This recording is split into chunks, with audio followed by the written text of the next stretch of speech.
आदाब नाजरीन, hello career में आपका बहुत इस्तकबाल। मैं हूं आपका मेज़बान आमिर एहसन, आप सभी के साथ रास्त।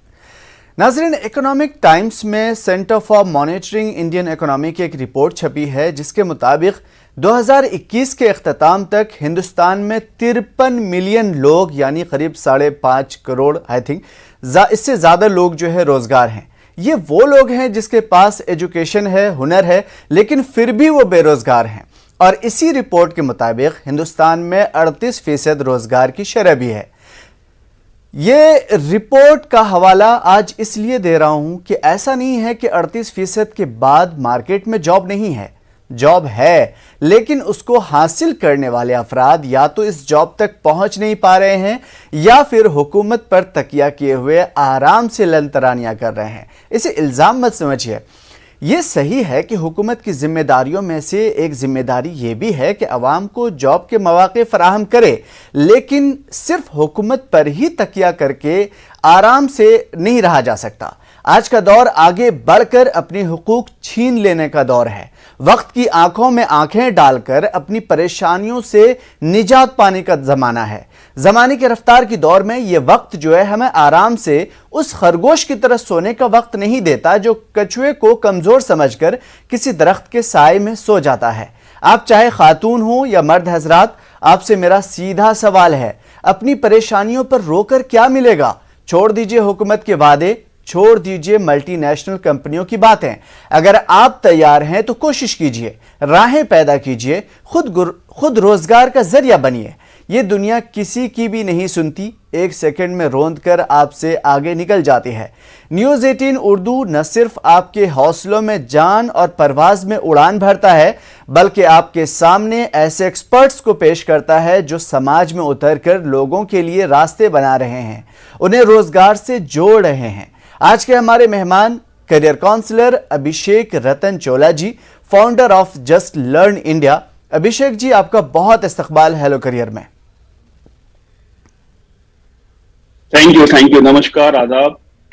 अभिषेक जी, फिलहाल ये जमाना चूंकि नए तरीके से जो है सीख रहा है और कोरोना के बाद तो ये सिचुएशन और भी ज़्यादा पैदा हो गई। वैसे तो स्पेस से रिलेटेड और जहाज़ वगैरह उड़ाते हुए हमने सिमुलेटर वगैरह देखा है, लेकिन आजकल वर्चुअल रियलिटी की बहुत ज़्यादा बातें हो रही हैं। इसमें आपकी एक्सपर्टीज़ भी हैं और मतलब मैं ये जानना चाहता हूँ, मतलब हमारे नए स्टूडेंट्स के लिए या नए बच्चों के लिए ख़ास तौर पे जो नहीं जानते कि वर्चुअल रियलिटी है क्या, इसके बारे में हमें डिटेल्स बताइए और इसमें मुस्तकबिल क्या देख रहे हैं आप एजुकेशन की फील्ड में खास तौर पे।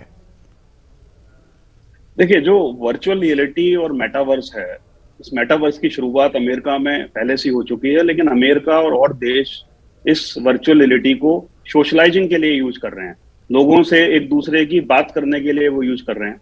लेकिन हिंदुस्तान में हमने वर्चुअल रियलिटी को एजुकेशन में इम्प्लीमेंट किया है और उस वर्चुअल रियलिटी के थ्रू, जैसा दर्शक देख भी पा रहे होंगे पीछे से, अगर आपने कुछ वीडियो वर्चुअल रियलिटी की प्ले करी होगी, उसके थ्रू वो वर्चुअल रियलिटी हेडसेट लगा के स्पेस एजुकेशन, सैटेलाइट एजुकेशन और इस तरीके की एजुकेशन जिसको दूर दराज से हम सिर्फ थ्योरी से या फिर हम सिर्फ किताबों से नहीं पढ़ सकते, उसको समझने के लिए एक वर्चुअल रियलिटी माध्यम आता है, जिसमें हमने हेडसेट लगाया और हेडसेट लगाने के बाद हम उस दुनिया में पहुंच गए, उस स्पेस में पहुंच गए। उस सैटेलाइट कैसे बन रही है, कैसे वो लॉन्च हो रही है, कैसे ऑर्बिट तक पहुंच रही है, स्पेसशिप कैसे चल रहा है, एस्ट्रोनॉट ऊपर कैसे जाके जिंदगी जीता है, इस तरीके की फील्ड को कवर करने के लिए वर्चुअल रियलिटी एक बहुत बड़ा माध्यम है। और स्पेस और सैटेलाइट के अलावा हेल्थ केयर, माइनिंग, जो हमारे टिपिकल फील्ड्स हैं जहां पर हम एजुकेशन किताबी में नहीं समझ पाते और वो रोजगार प्राप्त नहीं कर पाते हैं, तो उसके लिए वर्चुअल रियलिटी एक बहुत अच्छा माध्यम है, स्पेशली स्पेस और सैटेलाइट एजुकेशन। बिल्कुल। ये इसका फ्यूचर क्या देख रहे हैं आगे? मतलब क्या आगे चल करके 5 साल 10 साल के बाद इस फील्ड में जो अगर बच्चे जो आना चाहते हैं तो क्या लगता है जॉब के कितने मौके हैं इस फील्ड में? देखिए, ये फील्ड जैसे आपने बोला पहले शुरू में दर्शकों को कि हमें जॉब देने वाला भी बनना है और हमें जॉब स्पेसिफिक कोर्स भी करने हैं। तो जो स्पेस और सैटेलाइट का दौर है, तो इंडिया आने वाले वक्त में स्पेस में रूल करेगा। उसके दो कारण हैं। एक तो स्पेस फील्ड को प्राइवेटाइजेशन के लिए खोल दिया गया है। तो अभी बहुत सारी अपॉर्चुनिटी आएंगी स्पेस में नौकरियों की और एंटरप्रेन्योर्स के लिए। बिल्कुल। बीच में नंबर वन। अभिषेक जी आपको रोकना चाहूंगा, हमारे साथ एक कॉलर जुड़ रहे हैं। हेलो। अस्सलाम वालेकुम। वालेकुम अस्सलाम। किन से बात हो रही है, नाम बताएं अपना। जी मेरा नाम आसिफ खान, मैं चेन्नई से बात कर रहा हूँ। जी आतिफ जी पूछें सवाल। जो है स्कूल चला रहा हूँ। आपकी आवाज हम तक आ नहीं रही है, प्लीज टीवी का वॉल्यूम। मैं स्कूल चला रहा हूँ, सुनिए। ओके ओके, स्कूल चलाते हैं, स्कूल मैनेजमेंट। ओके ठीक है, पूछें। स्कूल में करस्पॉन्डेंट हूँ। Hello hello. जी हाँ कॉरेस्पॉन्डेंस हैं। फिर उसके बाद आगे बताएं। रिसर्च के बारे में कुछ जानकारी चाहिए, इनपुट एक्सपोर्ट के बारे में। मेरे ख्याल से सवाल आपकी हम तक सही तरीके से नहीं पहुंच पाई। अभी अगले कॉलर से बात करने की कोशिश करेंगे। तब तक मैं आपसे एक बार और दरख्वास्त करूंगा कि दोबारा आप कॉल मिलाएं, और ताकि आपकी आवाज़ हम तक आसानी से पहुंचे और करियर एक्सपर्ट आपकी सवालों का जवाब दे सके। Hello hello. ओके, शायद फ़ोन लाइन में किसी तरह की तकनीकी ख़राबी की वजह से हम अपने कॉलर्स तक नहीं पहुंच पा रहे हैं। लेकिन जहां तक मैंने सुना कि स्कूल चलाते हैं और कुछ और भी बातें हो रही थी, शायद दोबारा हम इंतज़ार कर लेंगे उनके कॉल का। सर मैं बीच में आपको रोका था वर्चुअल रियलिटी में और स्पेस वगैरह की जो तालीम है आपने बताया। बीच में अभी मैंने एक जगह पढ़ा था कि जो ऑपरेशन वगैरह होता है, ऑपरेशन थिएटर में किसी भी चीज़ की चीर फाड़ करने की ज़रूरत नहीं है आपको, या फिर स्पेस में अगर आपको जो है हवाई जहाज़ चलाना है तो कोई ज़रूरी नहीं है कि करोड़ों खरबों डॉलर के स्पेस कि जो जहाज़ होते हैं उसको आप उड़ाएं। उसमें बहुत सारे ख़तरे होते हैं, क्रैश होने का ख़तरा होता है, ढेर सारी चीज़ें होती हैं। लेकिन इस वीआर से, वर्चुअल रियलिटी से आप उन सब चीज़ों को या उस नुकसान से बच करके आप बहुत कुछ जान सकते हैं और सीख सकते हैं, मेडिकल की फील्ड में और स्पेस के फील्ड में, जिसके बारे में आप बता रहे थे।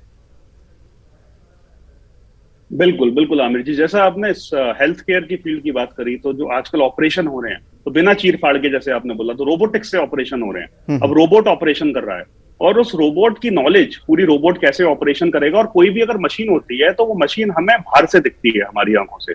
उस मशीन के अंदर जितने भी पार्ट्स होते हैं वो हम अपनी आंखों से नहीं देख पाते, क्योंकि वो 3D और 5D हम देख नहीं पाते। तो वो जो 5D व्यू है, वो 3D व्यू है, वो एक वर्चुअल रियलिटी से उस मशीन का पूरा उस डॉक्टर को दिया जाता है, नर्सिंग स्टाफ को दिया जाता है, या फिर जो ऑपरेशन थिएटर असिस्टेंट होता है उसको दिया जाता है, जिससे वो हेल्थ केयर फील्ड में अच्छा परफॉर्म कर सके।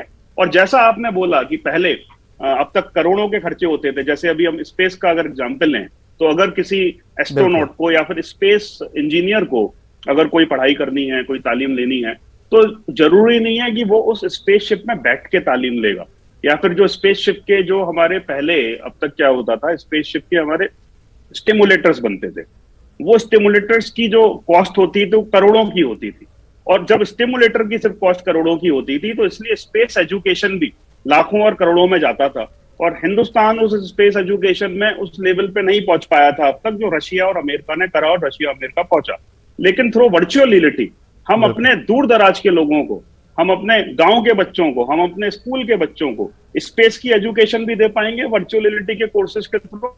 और हेल्थ केयर की भी, अगर एक मशीन रेडियोलॉजी की 5 करोड़ की आती है, तो वो उस कॉलेज में तो लग नहीं सकती 5 करोड़ की मशीन। बिल्कुल, बिल्कुल। तो उस कॉलेज में मशीन ना लगने की बजाय उस पूरी मशीन का वर्चुअल रियलिटी पे कोर्स बन जाना, और वो वर्चुअल रियलिटी के कोर्स के माध्यम से वो एक एक पार्ट मशीन का, स्पेसशिप का एक एक पार्ट, सैटेलाइट का एक एक पार्ट, वो ऑर्बिट पे कैसे काम करती है, कैसे इमेजेस भेजती है, वो सारा वर्चुअल रियलिटी के थ्रू ट्रेनिंग अब पॉसिबल है। ओके, मुझे अभिषेक जी ये भी बताएं कि आज अक्रॉस द वर्ल्ड, हम बाद में जाएंगे, इंडिया की बात करते हैं। इंडिया में जो बच्चे हमारे मुल्क के ख़ास तौर पे जो है वीआर वगैरह सीखना चाहते हैं, जानना चाहते हैं, इसमें कोर्सेज करना चाहते हैं, तो वो कहाँ जाएं, इसकी पढ़ाई कहाँ हो रही है और वहाँ तक बच्चों की रीच कैसे हो सकती है? देखिए, वर्चुअल रियलिटी और मेटावर्स ने अभी जस्ट लर्न काफी स्टेट गवर्नमेंट्स के साथ हम टैप कर रहे हैं। अभी अपने महाराष्ट्र सरकार के साथ भी एक टैप करने जा रहे हैं, जहाँ पे वर्चुअल रियलिटी की लेबोरेटरी हम उन स्कूल और कॉलेजों में लगाने जाएंगे, तो बच्चे अपने स्कूल और कॉलेज में उस लेबोरेटरी के एक्सेस से वर्चुअल रियलिटी के थ्रू अलग अलग कोर्स सीख पाएंगे। तो ये अभी जो पूरा एक मुहिम है पूरे हिंदुस्तान में इस साल एक्सपेंड होगी वर्चुअल रियलिटी के कोर्सेज की। और पिछले साल बजट में भी कुछ 100-250 स्किल सेंटर वर्चुअल रियलिटी पे लगाने की सरकार ने बात करी है।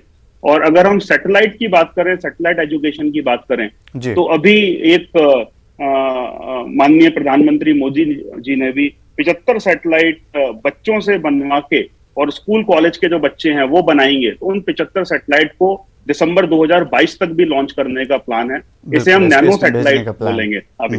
हाँ बिल्कुल, स्पेस में भी भेजने का प्लान है। और मैं सेल्फ एंटरप्रेन्योर पे भी यानी एक जरा फोकस करना चाहूंगा कि सैटेलाइट हमारे देश को पैसे कैसे कमा के देगा, उस पर भी मैं आ रहा हूं। तो अभी जो सैटेलाइट की मोनोपोली है वो रशिया, अमेरिका, इन देशों ने बना रखी है, क्योंकि हमारा सिर्फ एक रेगुलेटरी बॉडी इंडिया में 1-2 होती थी और अब उसमें प्राइवेटाइजेशन हो रहा है। आने वाले वक्त में अगर कोई कॉलेज मिलके अपने बच्चों के साथ हम वर्चुअल रियलिटी पर उनकी सहायता करेंगे, कोर्स बनाएंगे, और अगर हम सैटेलाइट लॉन्च करते हैं ऊपर, तो सैटेलाइट के माध्यम से हम और देशों को, जो और देश हैं कंबोडिया, वियतनाम, बांग्लादेश, इन देशों को सैटेलाइट के माध्यम से सर्विस दे पाएंगे। मैं एक बड़ा लोकल लैंग्वेज में समझाने की कोशिश करता हूं आपको कि आने वाले वक्त में अगर किसी हमारे कोई एक्स की सैटेलाइट ऊपर है और वो अगर मैं एक बेनिफिशियरी हूं और मेरा एक घर कासगंज में है और कासगंज की जो मेरी जमीन पड़ी हुई है मैं उसको एक्सेस नहीं कर पा रहा क्योंकि मैं बंबई बैठा हूं, मैं दिल्ली बैठा हूं या फिर मैं अमेरिका बैठा हूं, तो उस सैटेलाइट अगर मैं लाइसेंस लेता हूं उस सैटेलाइट का किसी कंपनी से, तो वो कंपनी मेरे को सैटेलाइट के माध्यम से बंबई में बैठे हुए, दिल्ली में बैठे हुए, न्यूयॉर्क में बैठे हुए मैं अपनी खेत की, मैं अपनी जमीन की इमेजेस देख पाऊंगा। अरे वाह, वो 2023 तक हम अचीव करने जा रहे हैं। ओके। और अगर इसका मॉडल देखेंगे रेवेन्यू, तो जो सैटेलाइट लॉन्च कर रहा है स्पेस में उसको वो बेनिफिशियरी पैसे देगा उस सर्विस के लिए। वाह, ये तो बहुत अच्छा है। एक चीज़ और जानना चाहूँगा, ख़ास तौर पे मुझे ऐसा लगता है कि ये जो 3D, 4D, 5D, 7D ये सब जो चल रहा है और इसमें ग्राफिक्स में बहुत ज़्यादा मूवियाँ बन रही हैं और ये बहुत ज़्यादा पॉपुलैरिटी भी इसकी बहुत ज़्यादा है अक्रॉस द वर्ल्ड, पूरी दुनिया में, इंडिया में भी ख़ास तौर पे है, तो ये VR वगैरह का क्या ताल्लुक़ उससे भी है जो कार्टून्स मूवियाँ बन रही हैं? क्या उससे ये दोनों का जो पैचअप है एक है या फिर दोनों अलग अलग डिफरेंट है? देखिए, वर्चुअल रियलिटी अभी जो VR में मूवीज बनेंगी आने वाले वक्त में, और अभी हम थिएटर में जाते हैं तो 3D मूवीज हम चश्मा लगा के देखते हैं। जी हाँ जी। वो चश्मा नॉर्मल 3D दिखाता है। आने वाले वक्त में वर्चुअल रियलिटी पे भी मूवी बनेगी कि हमको लगेगा कि आप सच में उस पर्टिकुलर स्पेस में पहुंच गए या फिर जो दिखाना चाहता है वो मूवी आप वहां पर पहुंच गए। लेकिन वो एक वर्चुअल रियलिटी नॉन इंटरेक्टिव है, उसमें कोई भी पहुंचने के बाद इंटरेक्टिव नहीं कर पाएगा क्योंकि वो सिर्फ मूवी एंजॉय कर रहा है।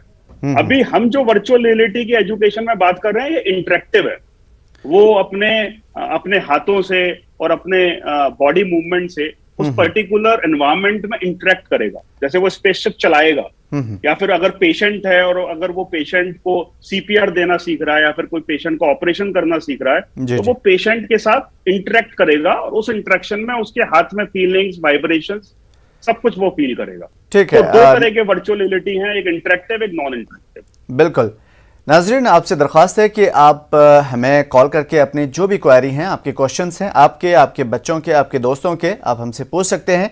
कॉल करने के लिए आपकी स्क्रीन पे नंबर दिया हुआ है 180088921156 या फिर 9989974324। इस पे आप हमें कॉल करें। आप अपने क्वेश्चन हमारे करियर एक्सपर्ट्स के दरमियान रखें। आपके सवालों के जवाब तशफ़ी बख्श दिए जाएंगे। लेकिन फ़िलहाल अगले क्वेश्चन के बारे में हम पूछेंगे नीट के बारे में, क्योंकि एग्ज़ाम करीब आ रहे हैं। लेकिन नीट के क्वेश्चंस पे आने से पहले थोड़ी देर के लिए एक छोटा सा वक्फा लेना पड़ेगा। जल्द होते हैं हाजिर।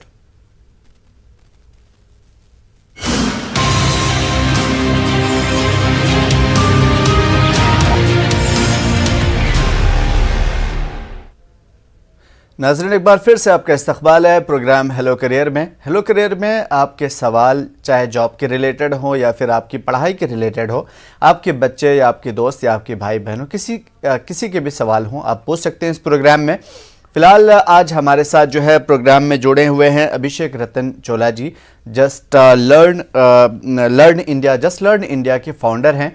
और इन्होंने अभी फ़िलहाल थोड़ी देर पहले जब हमारी बात हो रही थी तो उन्होंने वर्चुअल रियलिटी से मुताल्लिक़ ढेर सारी मालूमाती बातें हमें बताई। लेकिन अब चूंकि एक बहुत ही बड़ा एग्ज़ाम नीट का, जिसमें 15 लाख से ज़्यादा बच्चे जो है इसमें पार्टिसिपेट करते हैं हर साल, और लेकिन इसमें सीटें भी कम होती है। एग्ज़ाम देने जा रहे हैं ये बच्चे, बहुत जल्द जो है एग्ज़ाम वगैरह के इम्तहानात के डेट का ऐलान हो जाएगा।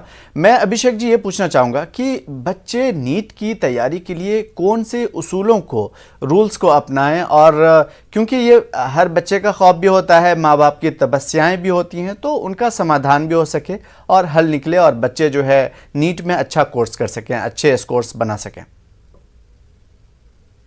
देखिए, सबसे ज्यादा किसी भी चीज को पाने के लिए फोकस जरूरी है। तो जो भी बच्चे देख रहे हैं इस प्रोग्राम को, और नीट का अगर उन्होंने एग्जामिनेशन देना है और जुलाई के आसपास इसका एग्जाम होगा जी। तो उसमें अपना आप अपना तैयारी के दौरान एक फोकस बना के रखें, एक सिंसियरिटी बना के रखें। और मैं बच्चों को ये भी बोलना चाहता हूं कि एग्जामिनेशन देने के बाद हमारा एडमिशन होता है और बाई चांस नहीं भी होता है तो हमें निराशा नहीं अपने मन में लानी है। बिल्कुल। अगर कोई हमने एग्जामिनेशन दिया और उसमें अगर हमें हमारा एंट्रेंस उस टाइम नहीं निकला, हमारा एडमिशन नहीं हुआ, तो किसी भी तरीके की निराशा लाने की जरूरत नहीं है, क्योंकि हो सकता है कि आने वाले वक्त में हमें कुछ और अच्छा मिले। अगर उस साल हमें कोई एक अच्छा कॉलेज नहीं मिल रहा था तो कभी कभी जो वक्त होता है, और अगर हम वक्त कभी हमारा ज्यादा खर्च हो जाता है किसी भी चीज को पाने के लिए, तो ऊपर वाला हमें कुछ अच्छी ही और बेहतर ही चीज देता है। तो पेरेंट्स जो सुन रहे हैं और जो बच्चे सुन रहे हैं, तो मैं बस इतनी बताना चाहूंगा कि फोकस रखें, डेडिकेशन से काम करें, लेकिन बहुत ज्यादा लोड ना लें। अगर हम बहुत ज्यादा अपने ब्रेन में लोड लेते हैं एक चीज के लिए, तो हमारा ब्रेन और चीजें नहीं कर पाता। रास्ते बहुत खुले हुए हैं जीवन में जी। लेकिन अगर हमने एक पर्टिकुलर गोल बनाया है तो उसे हमें पाना है। और अगर उस गोल को पाने के लिए ऊपर नीचे थोड़ा होता है तो हमारे अंदर एक पेशेंस होना चाहिए। जी बिल्कुल सही कहा आपने। मैं एक बीच में जो है ये भी पूछना चाह रहा था कि जो बच्चे मेडिकल के कोर्सेज में जाना चाहते हैं, MBBS, BDS जितने भी हैं उसमें जाना चाहते हैं, तो उनको क्या 9th के बाद या 10th के बाद क्या पहले से ही प्रिपेयर्ड होना पड़ेगा, या शुरू से ही जब वो तालीम शुरू कर रहे हैं, एजुकेशन शुरू कर रहे हैं, पहले से ही उनको जहन में तैयार रखना पड़ेगा, या फिर 9th के बाद या 10th के बाद जो है अपना सब्जेक्ट जो है चूज करना होगा? देखिए, इसमें दो तरीके के इसमें वो आते हैं विकल्प। या तो बच्चे को पता है 9th क्लास में कि उसे कहाँ जाना है, लेकिन जब 9th क्लास की एज में जब बच्चा होता है तो उसको इतनी ज्यादा उसमें समझ होती है नहीं होती, एक ही अलग डिस्कशन है। अगर 9th क्लास में वो अगर अपना एम बना लेता है कि मेरे को एक डॉक्टर बनना है, तो इससे अच्छी बात कोई भी नहीं है। बहुत अच्छी बात है कि 9th क्लास में उसने बना लिया, लेकिन 9th क्लास का जो एक उस टाइम का वक्त होता है, तो बच्चों के दिमाग में 6-7 चीजें करने का उनके दिमाग में आता है। हमारे दिमाग में भी रहा था, आपके दिमाग में भी रहा होगा, जो लोग देख रहे होंगे पेरेंट्स, उनके माइंड में भी रहा होगा। तो ऐसी कोई भी दूसरी, जो आपने बोला कि किसी ने अगर 9th क्लास में अपना को मन नहीं बना पाया और उसको 10th के बाद अगर करना है और MBBS अडॉप्ट करना है, या फिर उसे BDS में जाना है और नीट का एग्जाम क्लियर करना है, तब भी टाइम कोई निकला नहीं है उसके लिए भी। वो PCMB भी ले सकता है और सिर्फ बायोलॉजी लेकर भी आगे अपने उस पढ़ाई को कंटिन्यू रख सकता है। 11th मुझे लगता है कि नीट के बारे में बहुत ज्यादा 9th का फोकस है तो बहुत अच्छा है। बिल्कुल बिल्कुल, नीट के बारे में बहुत ज़्यादा और बहुत ही डीप मालूमात आपने दी। मैं एक चीज़ और जानना चाहूँगा, जो पिछले हफ्ते एक व्हाट्सएप के ज़रिए एक सवाल आया था मिलिट्री स्कूलों के बारे में, जो बच्चे मतलब वो जानना ये चाह रहे थे क्या मिलिट्री घराने के बच्चे ही जा सकते हैं उसमें, या फिर आम बच्चे भी मिलिट्री स्कूल में जा सकते हैं, और वहाँ पढ़ने के बाद, मिलिट्री स्कूलों में पढ़ने के बाद वहाँ किस किस कोर्सेज में, किस किस जॉब में जा सकते हैं, वहाँ कौन कौन से कोर्सेज होते हैं, इसके बारे में मैं चाहूँगा कि थोड़ा समरी बता दें आप। देखिए, मिलिट्री स्कूल्स भी वैसे ही हैं जैसे और स्कूल्स हैं, सरकारी स्कूल्स हैं, प्राइवेट स्कूल्स। बिल्कुल। लेकिन जैसा आपने कभी सवाल किया कि मिलिट्री के स्कूल्स में सिर्फ वही बच्चे जा सकते हैं जो मिलिट्री घराने से हैं, तो ऐसा नहीं है। हाँ, प्रायोरिटी मिलिट्री वालों को मिलती है, क्योंकि इसके पीछे एक रीजन भी है कि जो मिलिट्री में जाते हैं और जो उनके पेरेंट्स मिलिट्री में हैं, तो उनका एक योगदान भी होता है। तो बहुत सारी चीजों को त्यागते भी हैं और उनका एक त्याग भी होता है। तो शुरू से सरकार ने उनकी फैमिली के लिए, उनके बच्चों के लिए एक केयर बना के रखी है, इसीलिए मिलिट्री स्कूल बने पूरे देश में।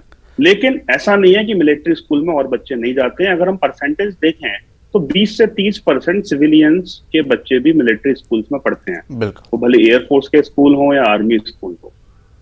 तो अगर कोई बच्चा मिलिट्री स्कूल में अप्लाई करना चाहता है तो वो कर सकता है। ऐसा नहीं है कि सिर्फ मिलिट्री बैकग्राउंड के लोगों का ही एडमिशन होगा। और जो दूसरा आपने सवाल पूछा कि मिलिट्री स्कूल के बच्चों की फिर उनकी फ्यूचर क्या है, या फिर वो किस तरीके के उसमें उसके बाद यानी कोर्स अडॉप्ट कर सकते हैं, ग्रेजुएशन कर सकते हैं, तो वो बिल्कुल सिमिलर है जैसे हम और स्कूलों में पढ़ते हैं। हमारे लिए सारे रिसोर्सेज खुले होते हैं। अगर किसी को पायलट बनना है, किसी को मिलिट्री ज्वाइन करनी है, तो एक उसका एक पॉजिटिव पॉइंट, उसे पॉजिटिव फीडबैक मिलता है इंटरव्यूज प्रोसेस में, अगर वो मिलिट्री स्कूल से है। अदरवाइज वो कुछ भी अडॉप्ट कर सकता है, वो इंजीनियर बन सकता है, वो डॉक्टर बन सकता है। ठीक है अभिषेक जी, बीच में आपको इंटरप्ट करने की कोशिश करूंगा। अभी आपने कहा कि पायलट बन सकते हैं। ज्यादातर पिछले हफ्ते एक और सवाल आया था नेवी से रिलेटेड। बच्चा जो नेवी में जाना चाहता है, क्योंकि नेवी का जॉब बहुत खूबसूरत लगता है, हर सभी को एक एडवेंचरर लगता है और माना भी चाहता है, तो इसकी तैयारी के लिए, नेवी में जाने के लिए कहाँ कोई ख़ास जगह तैयारी है, या फिर 12th के बाद उसका जो है एग्ज़ाम होता है और उसमें भर सकते हैं? इसकी तैयारी कैसे करें, या इसका कोई ख़ास कोर्सेज़ वगैरह है स्कूलों का, या ख़ास स्कूल हैं, इसके बारे में हमें बताएं। देखिए, नेवी के लिए मैं एक बात आपको बता दूं, क्योंकि नेवी में दो तरीके से एडमिशन होता है। एक तो 12th के बाद बच्चे एडमिशन ले सकते हैं इंडियन नेवी में, और दूसरा वो ग्रेजुएशन के बाद भी एडमिशन ले सकते हैं। अगर कोई बच्चा इंजीनियरिंग भी कर रहा है तो इंजीनियरिंग कॉलेज में भी नेवी रिक्रूट करने आती है शॉर्ट सर्विस कमीशन के लिए, नेवल आर्किटेक्चर में वो जा सकता है। अब हम 12वीं के बाद अगर बच्चा नेवी में जाता है, या फिर ग्रेजुएशन के बाद भी नेवी में जाता है, तो नेवी का मेन इंपॉर्टेंट है एप्टीट्यूड टेस्ट। नेवी में रिटन टेस्ट में बहुत ज्यादा टेक्निकल चीजें नहीं आती हैं। अगर हम उसे कंपैरिजन करेंगे नीट से, या फिर कंपैरिजन करेंगे आईआईटी से, तो नेवी का रिटन टेस्ट सिंपल होता है। लेकिन नेवी क्या जज करता है वो मैं आपको बताना चाहता हूं, क्योंकि मैंने भी नेवी क्लियर करा है। नेवी एप्टीट्यूड टेस्ट आपका देखता है कि आपकी माइंड की क्या कैपेसिटी है उस पर्टिकुलर सिचुएशन को संभालने के लिए, ये वो जज करेंगे अगर आप रिटन टेस्ट में निकल जाते हैं तो।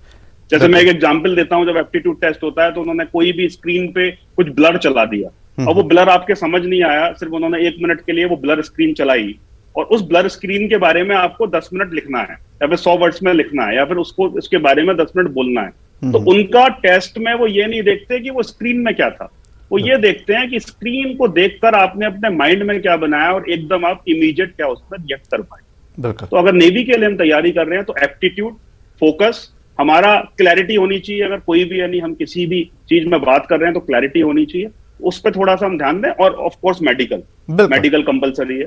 बिल्कुल। तो स्पोर्ट्स वगैरह में अगर यानी हम एक्टिव रहते हैं तो अच्छा फायदा मिलेगा। जी हाँ बिल्कुल। मैं चलते चलते, चूंकि टाइम कम होता है, तो चूंकि हम लोग आज वर्चुअल रियलिटी की बात भी किए, तो जो है हम पायलट के बारे में भी जानना चाहेंगे, बस चंद शब्दों में, क्योंकि वक्त हमारा करीब है।